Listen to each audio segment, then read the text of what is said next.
Welcome to our Mobile Master Chat. We're thrilled to have over 100 alumni from across the country with us today to hear from Dr. Alison Donnelly, Associate Professor in the Department of Geography.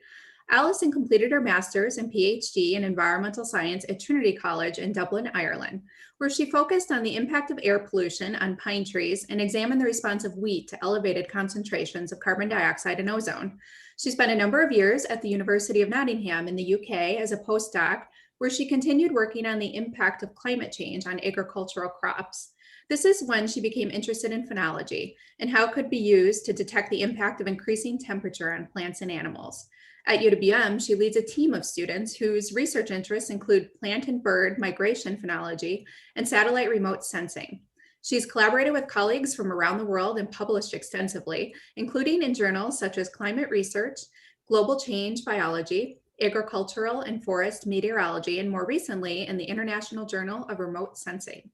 I'll join you again at the end of the chat for audience questions, but now I am happy to turn it over to Dr. Donnelly.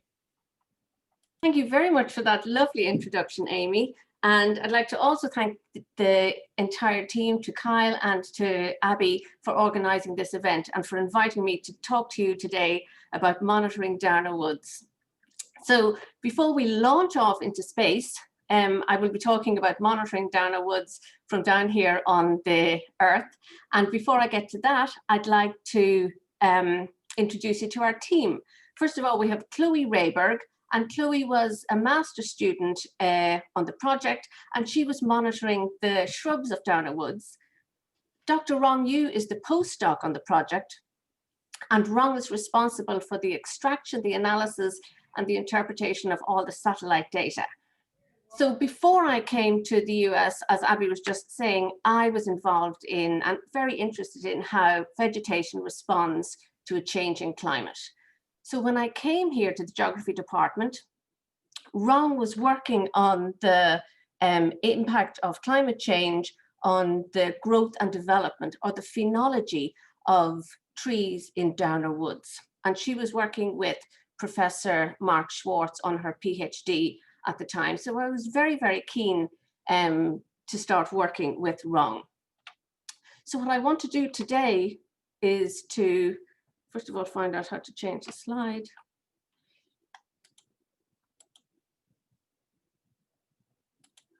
Okay, sorry about that.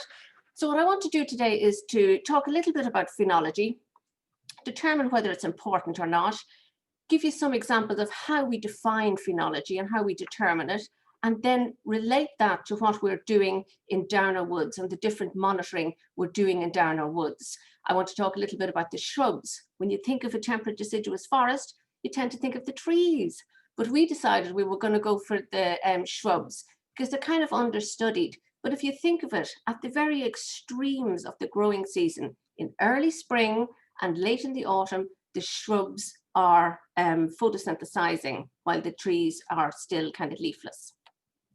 And then I want to talk a little bit about the differences between the native and the non-native shrubs. So we have native and invasive species, and they have different phenological profiles. And then I want to relate that to our VENUS project, which is the satellite data. So we're trying to see if the satellite data can see the greenness. It doesn't really take photographs of the vegetation, but it gives us an indication of greenness. And if we're talking about greenness on plants, we need to talk a little bit about chlorophyll. So I just mentioned that the shrubs stay greener longer in the season, but are the shrubs photosynthesizing? And then I'll talk a little bit about why we see differences in what we're monitoring on the ground when we go out into the woods and what we're seeing from space. So phenology. Every single plant and animal and organism on the planet develops and grows. Dormant bud is going to develop into a leaf. A caterpillar is going to develop into a moth or a butterfly, and a chick is going to hatch out from an egg. So we're very familiar with these different developmental stages.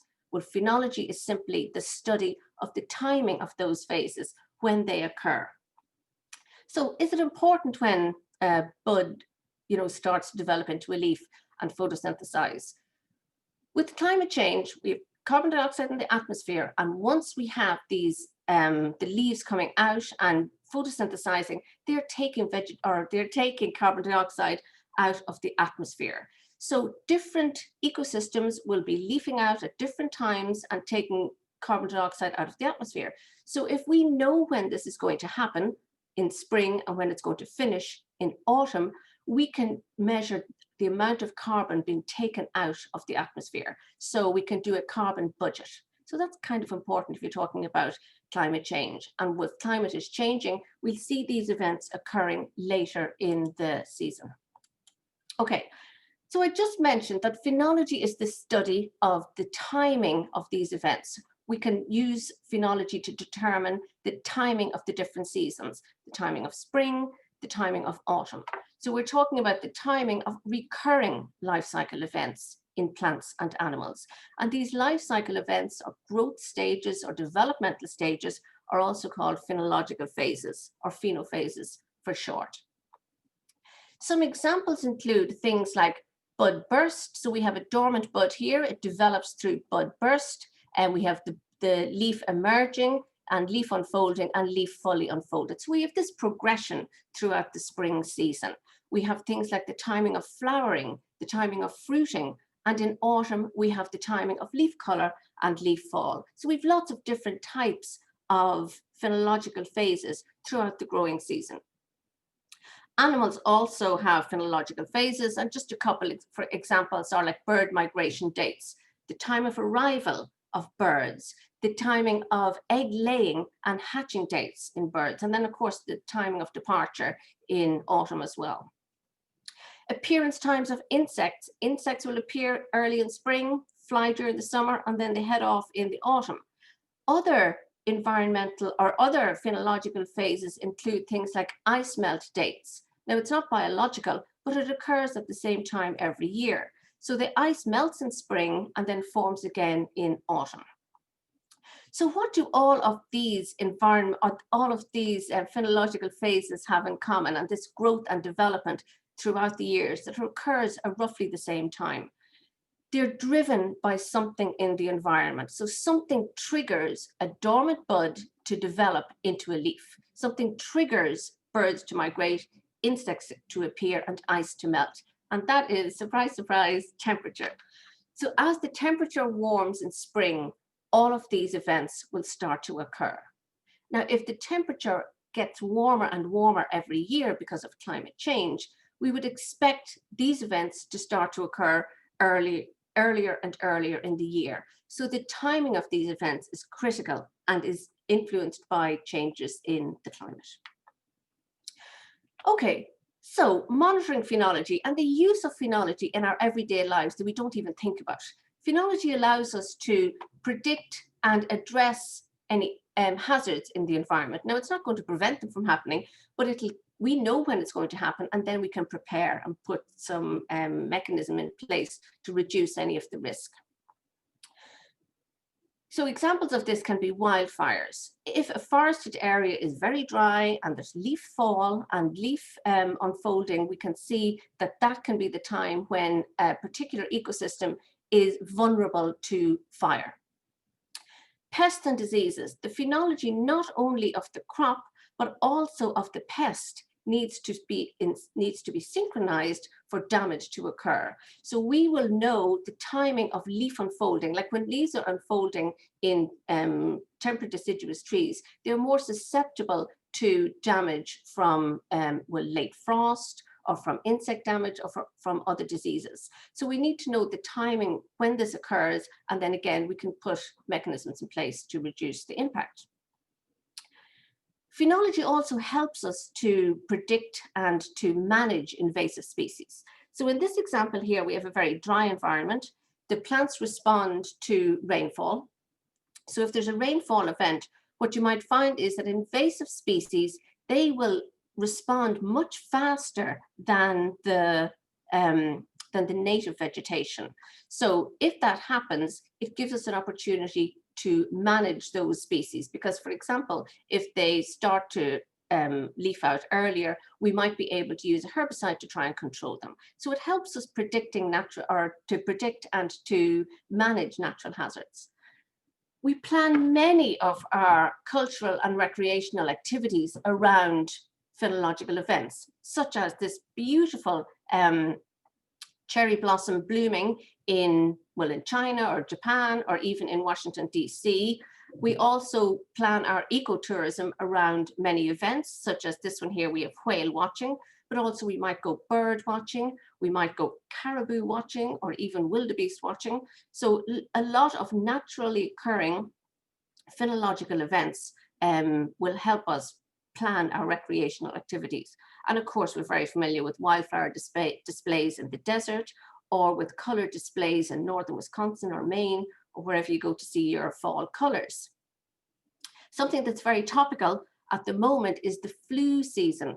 The viruses also have a phenology, and we're susceptible to viruses at different times of the year, and the flu season is very important to us. So this is a human health issue with phenology. So we know when the flu season is going to occur. It occurs at roughly the same time every year, and we need to plan for that. So the hospitals need to prepare, doctors need to prepare, we need to prepare. So it helps us to plan our activities. The allergy season, everybody that suffers from hay fever is well aware that it occurs at the same time every year. And what we're seeing now with the pollen season is it's starting earlier because of climate change, it's lasting longer, and it's more intense. So again, phenology is not going to prevent these things from happening, but when we know, we can put plans in place. We cannot talk about agriculture without talking about phenology. Every single activity in agriculture is determined by the phenology of whatever crop you're trying to grow. And just a quick example, because I was kind of interested in wheat, there's a growth stage called growth stage or phenological stage 32. And that's when the ear of the wheat forms in the plant when it's very, very young. And that's a critical stage because that will determine ultimately the yield of the wheat. So once growth stage 32 occurs, the farmers need to apply fertilizer at that time because we need to optimize the yield in future. Now, if you apply the fertilizer before growth stage 32, the plant is not ready to take up that fertilizer and to use it. If you apply it after growth stage 32, well, then it is no use to the plant because the ear has already formed and been established, so there's nothing you can do. So the timing of lots of agricultural activities is determined by the phenology of the particular crop that we're using. Okay, so lots of uses of phenology. And one of the main uses of phenology, and phenology has become so important in the last couple of decades, is because it's easy to understand. We can easily demonstrate to policymakers the effect of climate change at the local level. Like climate change is like on a global scale, but we can see it, we can observe it in our back gardens. Now, mind you, we'd have to have a long time scale, but nevertheless, we can do that. And phenology, or the impact of climate change on phenology, is very easily understood, and it clearly demonstrates the link between warming and the natural environment. And it was the Intergovernmental Panel on Climate Change fourth assessment report that really started to use phenology to demonstrate these impacts. And we used a summary of more than 100,000 different phenophases from 21 European countries. Of course, Ireland was involved. And we showed that 78% of the timing of leafing and the timing of flowering were earlier over a 30-year period. So we had evidence that rising temperature was having a detectable impact on our plants and animals growing in the wild. So we had shown that this earlier timing was driven by increases in spring temperature. So I can hear you all in the background there saying, oh, right, okay, so what about the other 22% of species that didn't respond? And this is what people can latch onto and say, well, not everything is responding to climate change. Exactly, we would not expect every single plant and animal on the planet to respond to climate change in exactly the same rate. And an example would be if you took all of us, we're all the same species, hopefully, and put us out into the bright sunshine for a couple of hours. Same environmental stimulus, we're all adults, we're all the same species, bring us back into the lab and look at the impact of that on our skin. Some of us would get freckles, others would go beautifully brown, somebody else might go bright red, might have no effect on other people. In fact, we would be more surprised if the two of us that get freckles get exactly the same number of freckles in exactly the same place. So that's only one species, you know, all the same age. We would be shocked if two people had the same response to the same environmental stimulus. So that's why we don't expect, in fact, if anybody shows you a study where everything is behaving in the same way to climate change, I would be questioning it a little bit. Because everything in the environment is natural, when a tree starts to bud burst, it doesn't go bing, all in one day, all the buds come out. It's an adaptation strategy that you'll have a few buds here, a few buds there, because if there's a late frost, it won't wipe everything out. It might set it back a little bit, but we have this natural variability built into the system. Okay, how do we determine phenology?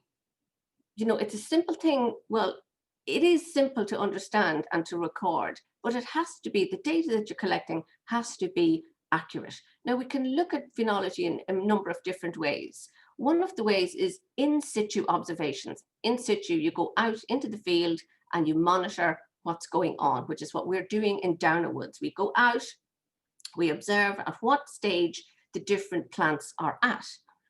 In Europe, we have a number of different professional networks where it's part of somebody's job to go out, and it's usually located with a Met office. So we would have a Met station, a meteorological station or a weather station, and we would grow certain trees at that location. So we would have temperature data and phenology data in the same location. And we get things like this. Now, I know this is a tiny little graph, but I just wanted to show you that over time, this is the timing of when leaf unfolding occurs at Valentia Observatory, which is down in the southwest of Ireland, for beech trees.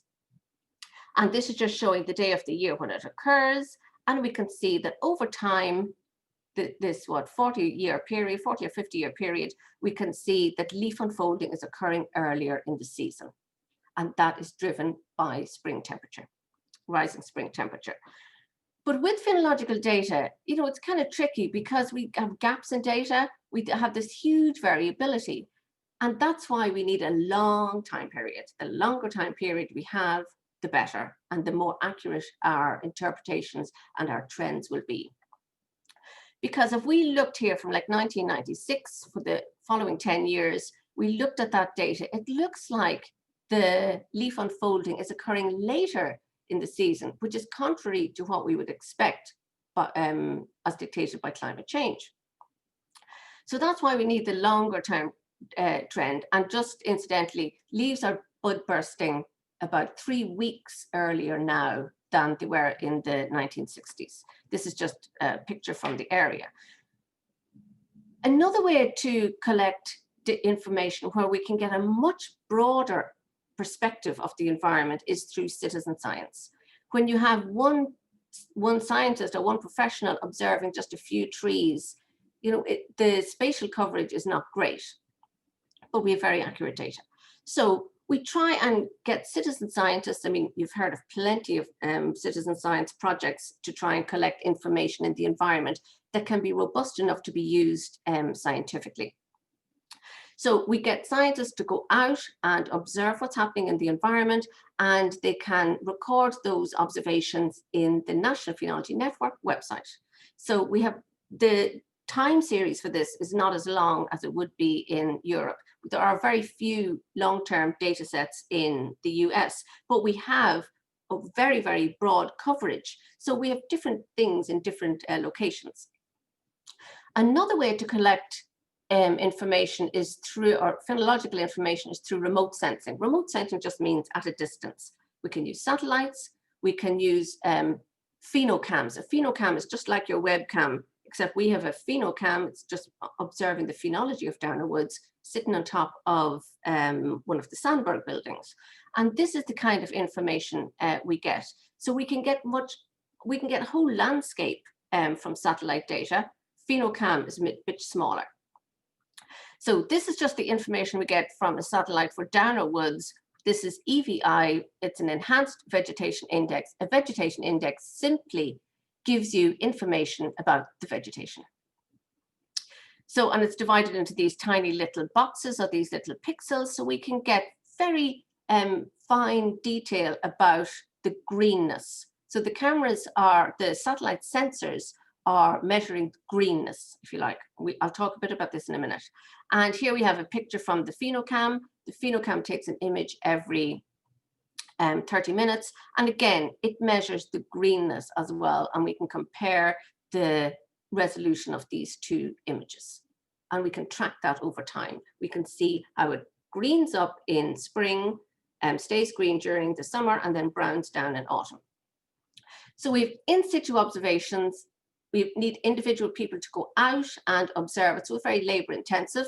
We've remote sensing, you can kick back and get the satellites and the PHENOCAMs to do all your work for you. And then we also have modeling. We can take a particular species and we can model the timing of bud burst of birch, is the one that we have here, for example. And we know that temperature is driving bud burst, so we can drive the models with future predictions of temperature and see how that will impact the timing of bud burst in future. So, for example, we're just showing here that when we get up to 2060, the timing of bud burst of birch is going to get earlier. Now, it's not getting earlier at the same rate at all locations, just because there's huge variation within the different individual plants. Okay, the moment you've all been waiting for, a brief history of Darna Woods and our involvement in Darna Woods. First of all, here we have Darna Woods in 1964 and again in 1971, and this white box is just roughly the size of Darna Woods today. I didn't put an accurate measurement here, but that's roughly the size of Darna Woods today. So you can see that once upon a time, Darna Woods was part of a much more expanded and extensive woodland. And in fact, around about 1921, it was still part of a farm. Darna Woods itself was gifted to the MILWAUKEE Darna College by the Pfister family, and the area of the woods was around about 30 to 35 acres at the time, and today it's only 11.1 acres or 4.5 hectares. It was transferred then to UWM in 1964, and the Board of Regents and the Planning Authority had approved the removal not only of the woodlands but of all the Darna colleges for the rapidly expanding new UWM complex. And you can see here the Sandberg complex here really encroached on the woodland itself. So they were about to get out their saws and take down the woodland until Dennis Conte came on board. And Dennis was part of the state legislature at the time, and he was the chair of the finance committee. Now, Dennis is a huge defender of the environment, and at the time he was appalled at the decision to remove Darna Woods completely from the face of the earth. And I have to say, we're very glad that he jumped in and he overturned the decision and put a preservation order in place on Darna Woods way back then, so like nearly 50 years ago. And here we are today with this amazing resource. Not only do we use it as a teaching resource and research resource, but this is now part of a globally important international satellite observation network. So Dennis, I think Dennis is with us on this Zoom call. Thanks for providing this resource for us, and hopefully we'll have a chat with you later on. I had the honor of talking to Dennis before Christmas. Actually, he saw that this talk was coming on and he contacted me and we had a great old chat. So thanks again, Dennis. Okay, so here we are in Darna Woods. Why do we look at the shrubs?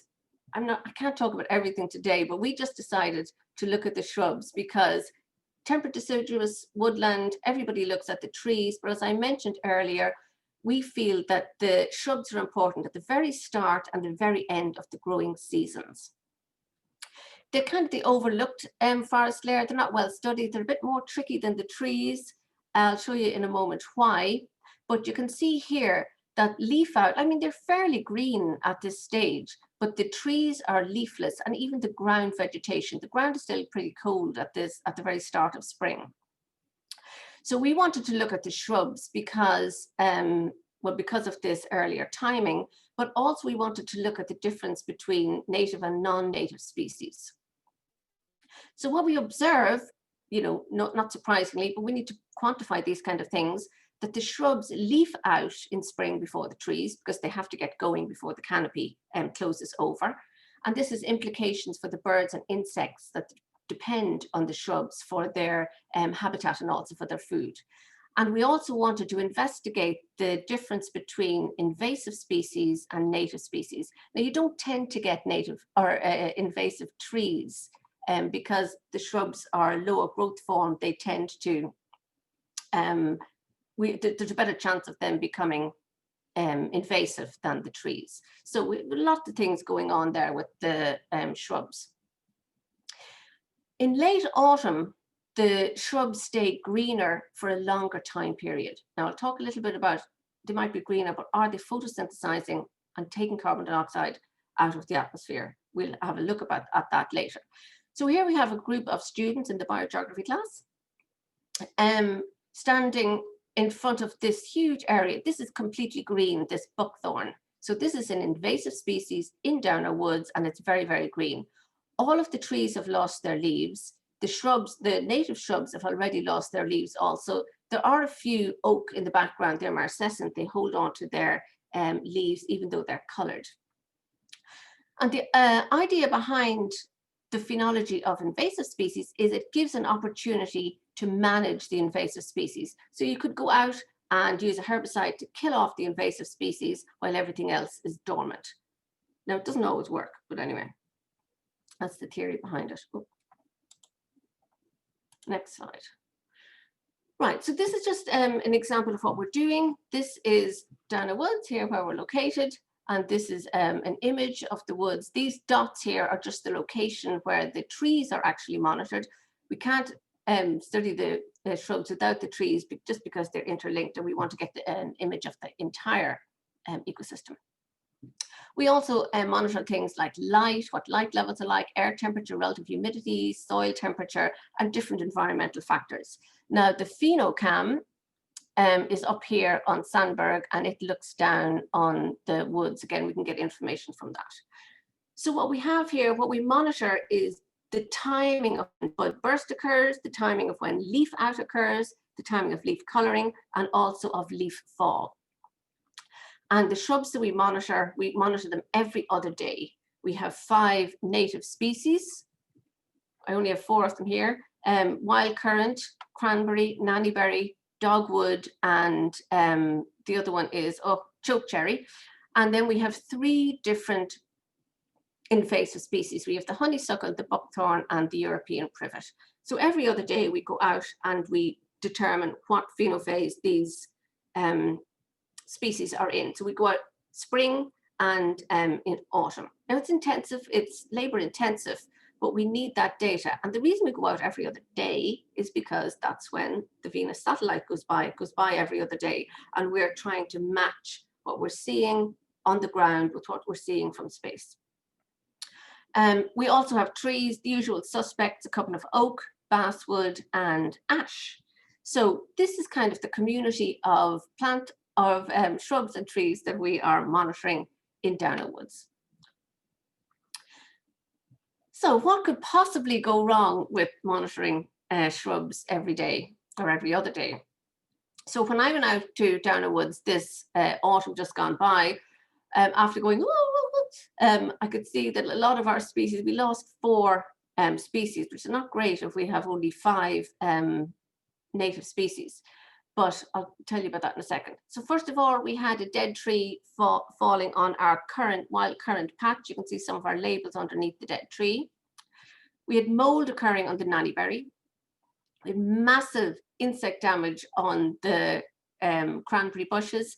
And then we had the chokecherry suffering from an early frost. It just got zapped immediately. Now, these are natural events. You know, this is what happens when you're doing field work. It's just a bit unusual, get 4 of them wiped out in the 1 year.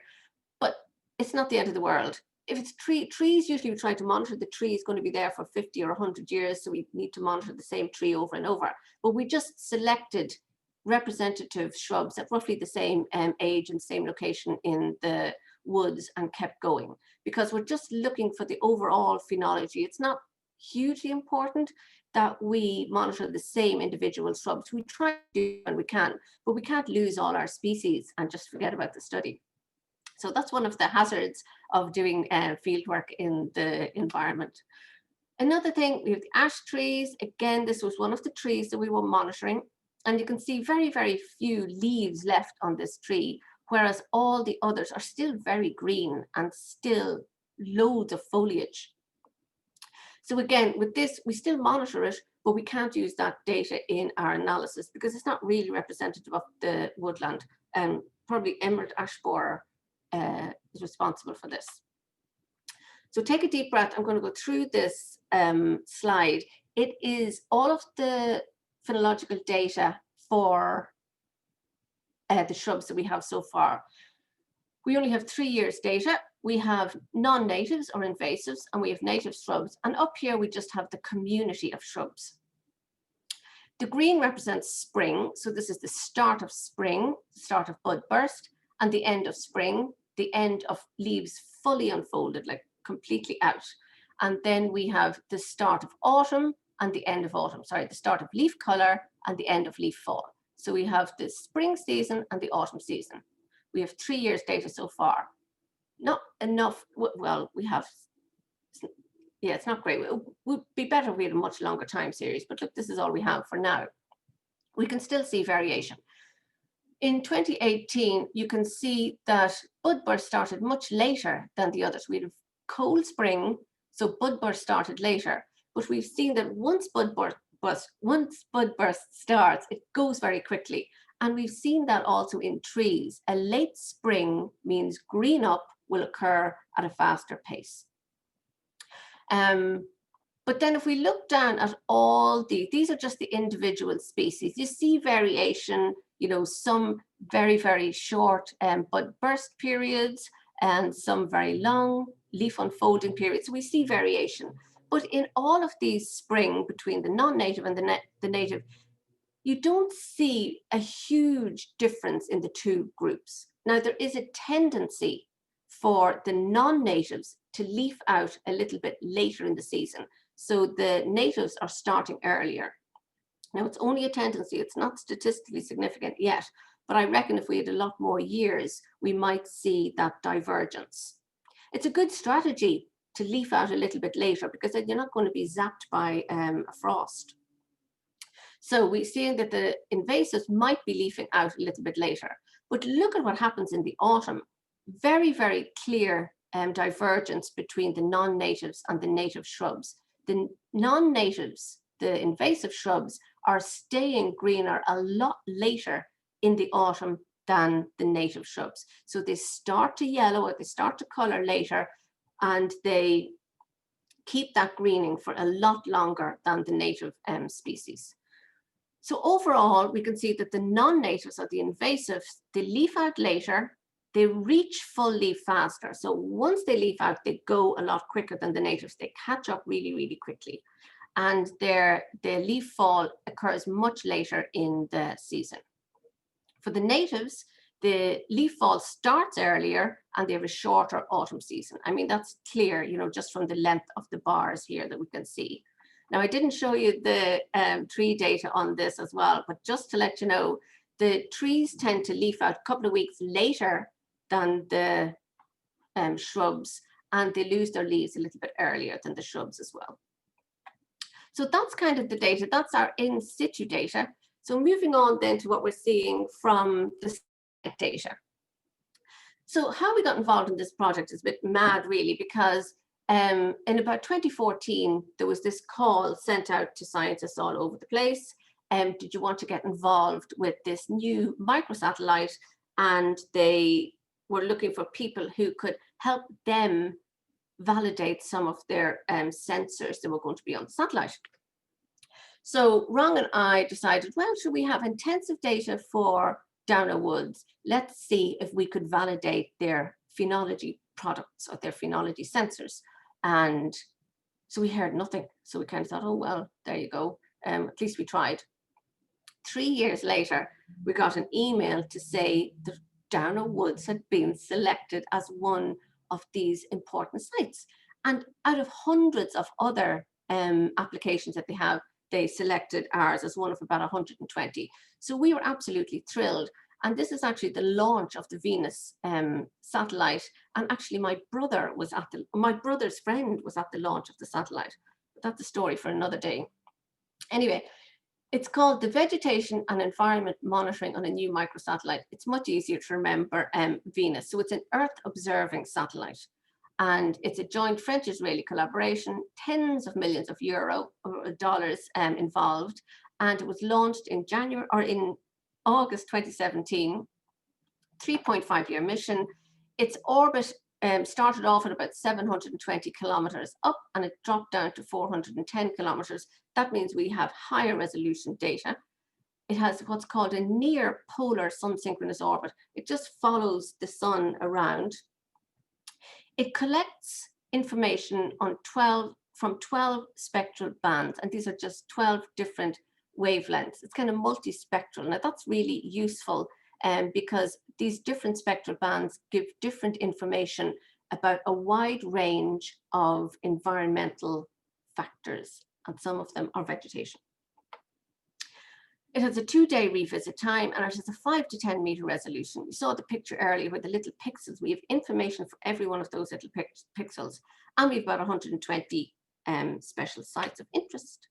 So these are the sites of interest. There's MILWAUKEE, Downer Woods right in the middle of them. You can see there's quite widespread on all continents and all locations. Now, we're the only ones looking at phenology. The other ones would be looking at things like clouds and aerosols and air pollution or water pollution or soil or like a load of things that we wouldn't even understand. But anyway, so we're the phenology people working on this, and this is just a very far image of Downer Woods there. Okay, so to compare VENUS information with standard satellite data that we have. So this is the image of Downer Woods. This is a MODIS pixel, and these are all the tiny little VENUS pixels. So what we have here is the satellite, our VENUS satellite. The spatial resolution is 5 to 10 meters, and for MODIS, it's 250 meters. The smallest resolution is 250 meters. So it means that we have information for Downer Woods at this scale, but we only have one number for our vegetation index at this scale. Whereas you can see there's a lot more detail available in the higher spatial resolution of the VENUS images. So that was important to us. VENUS goes by every 2 days, which is great for phenology. Because some of the other satellites like Landsat go by every 16 days. And if there's cloud cover, that means you would only get information once a month. So that's not great for phenology work. The global coverage is about 120 sites and only from 2017, whereas the MODIS, it has global coverage and we have information from the year 2000. Now these other satellites, well, they also provide information as well, but just slightly different they have just different types of sensors. The information we get are vegetation indices. Now, vegetation index is just giving us information about the reflectance of the absorption of red light and the reflectance of infrared light. So it just means that it gives us information on whether the vegetation is healthy or not, or whether it's green or not. So we're looking for greenness. I know we're measuring near infrared and red, but it tells us whether the leaves are healthy or not. Okay, vegetation does reflect some green, but it mostly reflects in the near infrared and it absorbs the red. So what's happening is that the index then is a measure of the relative importance of those two characteristics. There are lots of other different types of indices. Like all of these different indices, they just use a slightly different way of calculating what we're seeing on the ground, the different vegetation indices. And they evolve over time, you know, when they get better technology and better methods to detect what's going on the ground. But, well, anyway, we just have a wide range of different indices. And this is what we have. This is the vegetation indices, the 5 different vegetation indices that are available from the MODIS or from the VENUS satellite at this very high spatial resolution. Now, here we have Downer Woods, and you can see this is the 10-meter pixels. So each of these pixels is giving us some information. And what we're seeing is the data here. I'll just show the EVI. This is just called Enhanced Vegetation Index, Near Infrared Vegetation, Normalized Different Vegetation. They're just different types of indices, but they use the same red and near infrared bands. Some of them use other spectral bands as well, but let's just stick with these 2. So what we expect to see is, we expect to see that the vegetation index is low during the winter months, and then it increases as the leaves come out and we have a higher rate of photosynthesis and we can get more greening, and then it kind of levels off. There's lots of issues with the data, but it kind of levels off and then heads down as the greenness goes down in autumn. And we have that for the 2 years. Like, you have no idea the amount of processing of this data that goes on behind the scenes. We don't have the data for 2020 yet available to us, but the people who run the VENUS project, they process the data, they make it available to us in a raw data format, and then we have to pre-process it, and we have lots of issues with the data. There are lots and lots of issues with missing data and missing images, and lots of cloud cover means that we can't really see what's going on in Downer Woods, and that causes huge problems. But overall, we didn't really find any significant relationship with the phenology that we observed in Downer Woods on the ground. So, but this is the kind of images that we get, and we can see this is the average of all the little boxes over the site, and it goes up and down in spring and then down in autumn. And all the vegetation indices show a similar, they track the similar trend. So for Downer Woods, we have a wide range of different methods that we observe the data for. And the difference in what we're seeing on the ground and what we see from the camera is based really on the view angle. When we're in Downer Woods, we're looking up into the canopy for the trees, for example. When the canopy is closed, the satellites or the PHENOCAM cannot see the shrubs. So they're looking down. So we can see here, this is a PHENOCAM image looking down on the woodland. So with direct observations, we're only looking at individual trees and shrubs. We monitor these different phenophases. The PHENOCAM takes an image every 30 minutes, and then we analyze the greenness of that. The PHENOCAM also gives us information on what's called the green chromatic coordinates. And then we can get a time series. So this is what we would have expected to see with the VENUS data, like a lot of data going up in spring and then coming down during the summer and then really decreasing in autumn. Now, the reason I've just marked this 23rd of October is because according to the PHENOCAM, the green chromatic coordinates saying very, very, very little greening. We're observing the shrubs and we're saying a lot of greening. The PHENOCAM image is showing some greening, and then the satellite data is showing a bit of greening as well. So the point is that we have all these different methods of observing the same thing, and we're not seeing, you know, we're all observing slightly different things. Like, we're absolutely observing what's going on at the ground. The image is taking the top of the canopy, and then the green chromatic coordinate is analyzing the time series or the phenological profile over time. And then again, of course, the satellite is looking on the top. So matching what's going on with remote sensing and in situ phenometrics is quite tricky. Oh yeah, I wanted to talk a little bit about chlorophyll. So I was saying that the chlorophyll in the leaves, so we know that the shrubs are staying greener for longer, but are they staying photosynthesizing at the same time?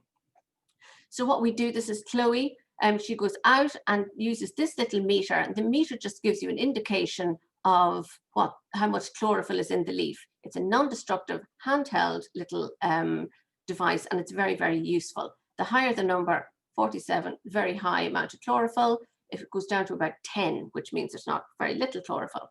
This is Erica Young, and she's measuring the activity of the chlorophyll. So whether we have chlorophyll, yes or no, and then how active it is. And we got some very, very interesting results that I'm just going to show you now. So this is a temperature trend in Downlow Woods during the autumn of 2018. And I mean, yes, lots of variation in the temperature, but there's a sudden change in the regime here at day of the year 285, about the 11th of October. We see a clear shift to cooler temperatures from 16 degrees to 6 degrees Celsius. So if we look, this is just the rate of photosynthesis. So we have native species and non-native species, and they're photosynthesizing pretty high. And there's not a huge difference between the native and the non-native. Non-native tend to be a little bit higher rate of photosynthesis. But look what happens at this point. We see a very dramatic decrease in the photosynthetic rate of both the native and the non-native, sorry, the native with the dark color and the non-native, and also greater variation. So it means the chlorophyll was, you know, the photosynthetic rate within the chlorophyll was like changed a lot. It decreased, and there was a lot of variation within that decrease. But if you look at the total chlorophyll within the leaf, we also determine the total chlorophyll within the leaf. You can see there's the general decline over the season, which is what you'd expect in autumn. For the natives and the non-natives, there's less chlorophyll in the non-natives in general than in the natives than in the non-natives. So the invasive species have more chlorophyll, but there's no detectable shift in the pigment. There's a shift in the activity of the pigment, but not in the pigment itself. And the same with the SPAD meter. This is just a little chlorophyll device.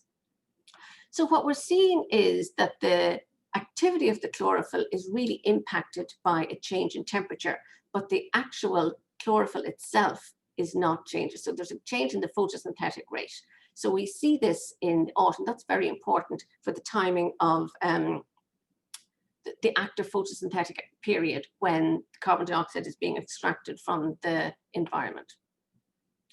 So just to finish off, I wanted to talk a little bit about the discrepancies we see between the in situ data, what we're monitoring on the ground, and the satellite remote sensing, and why we see these differences. So for example, with in situ data, we only have a small number of trees that we can monitor, whereas the remote sensing can look at vast areas, a landscape area or larger. We have a fairly long-term series for the in situ data, but a very short-term series for the remote sensing. The view angle is important. This is a picture I took down near the lake during the autumn. And if we're monitoring from the ground, we're observing total greenness. This tree, we would say, would be totally green.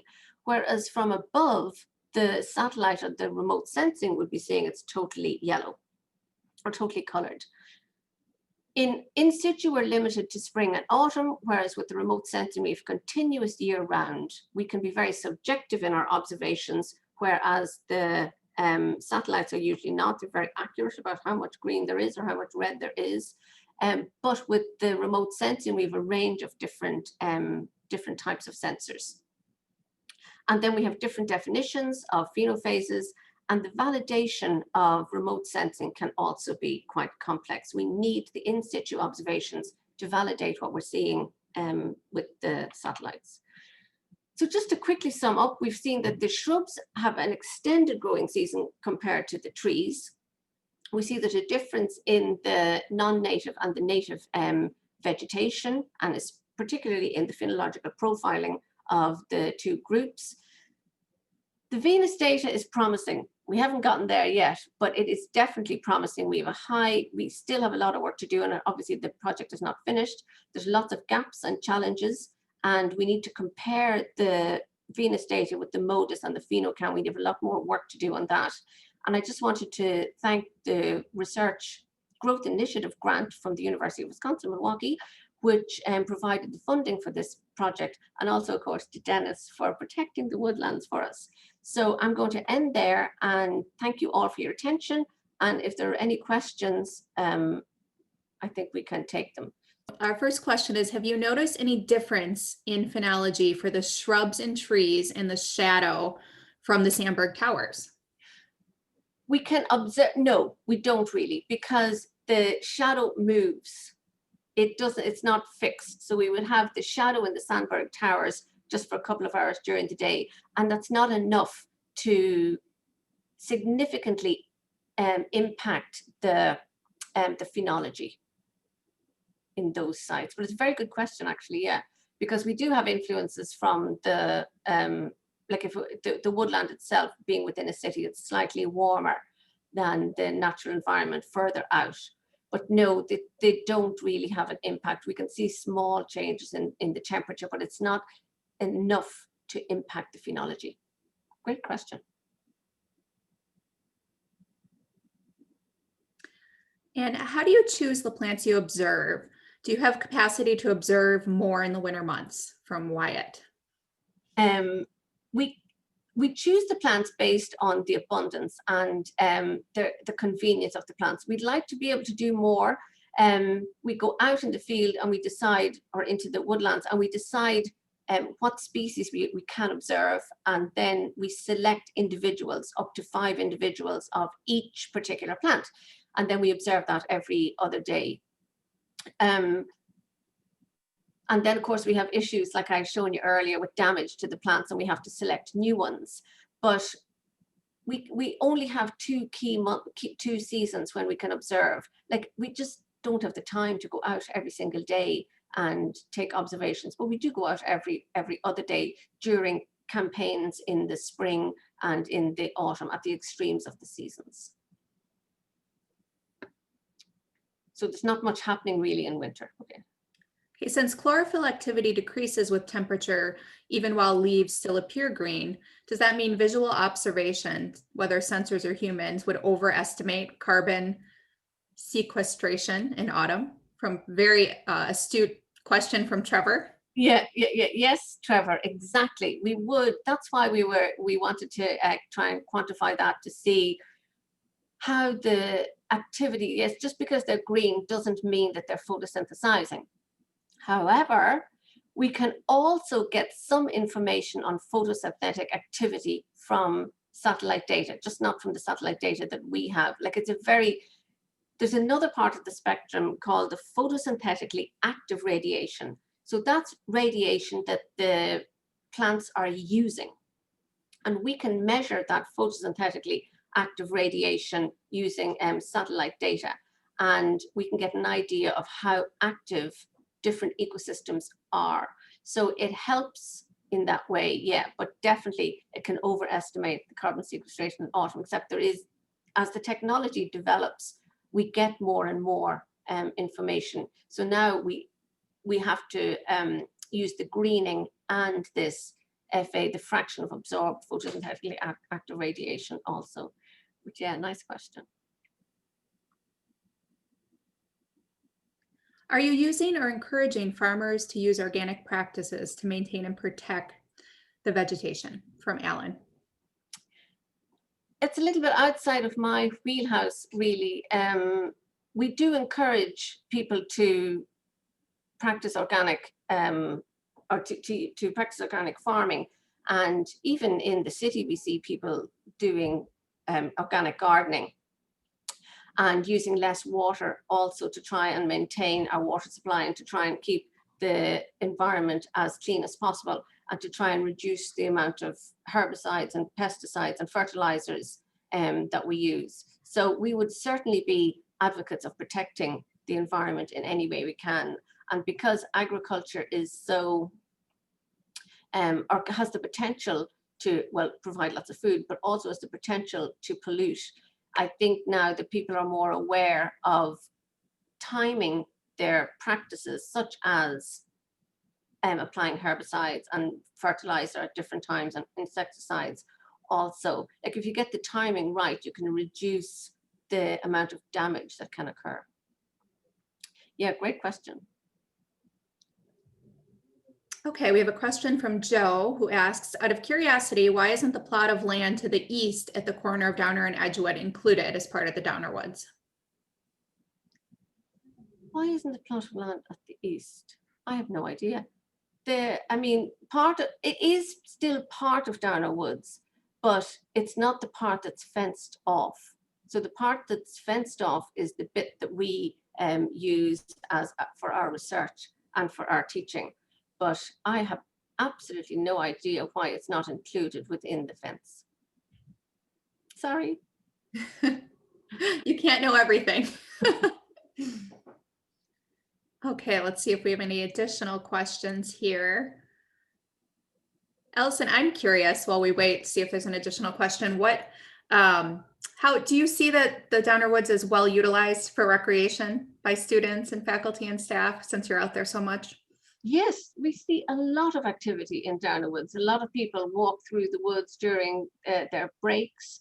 I've seen students up in the trees. I met one student once up in the trees playing a tin whistle.